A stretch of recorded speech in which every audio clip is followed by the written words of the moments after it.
हमारी ये जो भागती दौड़ती जिंदगी है ना, कभी लगता नहीं कि ये कुछ ज़्यादा ही पेचीदा हो गई है।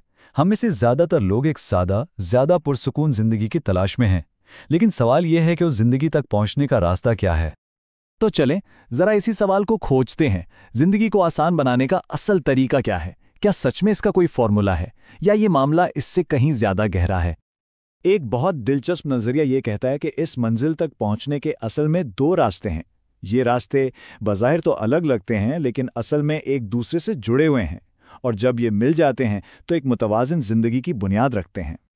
तो ये दो रास्ते हैं, कौन से? पहला है अमली इक़दामात का रास्ता, यानी हमारी रोज़मर्रा की ज़िंदगी को बेहतर तरीके से संभालना। और फिर दूसरा है बातिनी सुकून का रास्ता, जो हमारी अंदरूनी दुनिया को, हमारी रूह को मजबूत करता है। आइए देखते हैं कि ये दोनों मिलकर काम कैसे करते हैं। तो सबसे पहले बात करते हैं पहले रास्ते की, अमली इक़दामात। यूं समझें कि ये वो बुनियाद है जिस पर सुकून की इमारत खड़ी होती है। इसका ताल्लुक हमारी रोज़मर्रा की आदतों और फैसलों से है। इस रास्ते के आप कह लें 3 बड़े सतून हैं। सबसे पहली चीज़ है एक सादा तर्ज ज़िंदगी अपनाना, यानी कम चीज़ों में ज़्यादा खुशी ढूंढना। उसके बाद आता है अपने वक्त और पैसों का समझदारी से इंतज़ाम करना। और तीसरी बात ये कि अपने ताल्लुकात को सेहतमंद रखना। ये तीनों चीज़ें मिलकर हमारी बाहर की ज़िंदगी की जो उलझनें हैं ना, उन्हें सुलझाने में मदद देती हैं। लेकिन सिर्फ एक मजबूत बुनियाद बना लेना ही काफ़ी नहीं है। अब हम अपने सफ़र के दूसरे हिस्से की तरफ चलते हैं, जो बाहर से अंदर की तरफ जाता है। यहां हमारी तवज्जो बाहर की दुनिया से हटकर हमारे दिल, दिमाग और रूह पर होती है। ये वो चीजें हैं जो हमें अंदर से असल ताकत देती हैं। इस रास्ते का पहला असूल है तवक्कुल, यानी भरोसा। लेकिन इसका मतलब ये नहीं कि हाथ पर हाथ धरकर बैठ जाएं। नहीं, बल्कि इसका मतलब है कि आप अपनी तरफ से पूरी जी जान से कोशिश करें और फिर जो नतीजा निकले उसे अल्लाह पर छोड़ दें। ये अमल और ईमान का एक बहुत ही खूबसूरत तवाज़ुन है।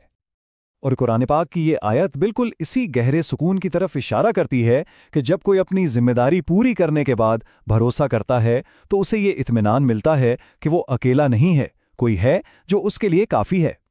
अगला उसूल है सब्र। सब्र का मतलब सिर्फ चुपचाप इंतज़ार करना नहीं है, बल्कि उसका मतलब है हिम्मत और इस्तिकामत के साथ मुश्किलों का सामना करना, और वो भी बिना किसी शिकायत के। ये दरअसल अंदरूनी ताकत की एक बहुत बड़ी निशानी है।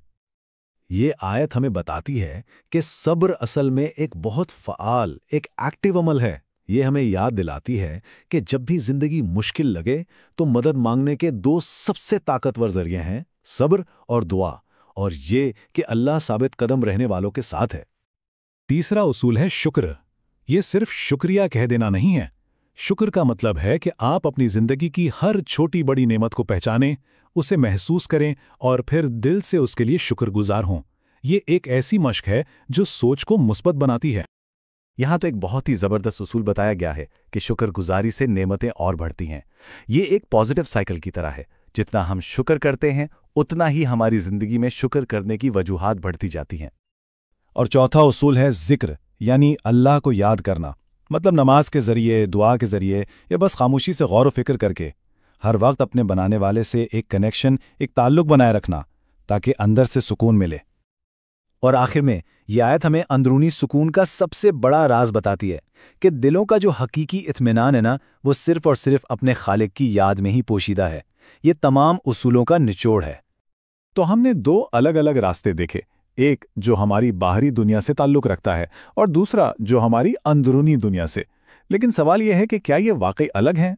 आइए ज़रा देखते हैं कि ये दोनों मिलकर एक मुकम्मल तस्वीर कैसे बनाते हैं।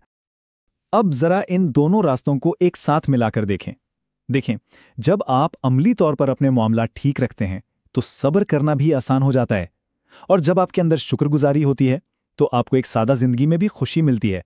ये दोनों एक दूसरे को सहारा देते हैं, उन्हें मजबूत बनाते हैं।